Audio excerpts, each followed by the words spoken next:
台中市福用国小推动插艺文化，甲插艺家来合作，带学生行出着户外，用插艺小电锅来食饭，互因体会什么叫做插食文化。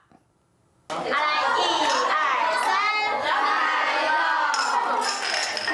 2、3，摕小电锅来地好料味，福用国小的囡仔这一天无伫咧好好食营养午餐，是行到校外体验插食文化。 特别跟审计新村的艺术家跟青年创意家合作，然后用他们创意的小电锅，然后来进行我们的漆艺绘制，让孩子们知道原来漆艺可以应用在各个地方。台中市教育局规划艺术家到学校的机会，伫咧福用国小推动的是插艺文化，带囡仔同齐完成插艺电锅，另外嘛安排因炸电锅餐具来到校外用餐。除了他们有结合传统工艺漆器的东西之外，就是有美术的概念，然后再加上我们的餐具有一点环保这样子。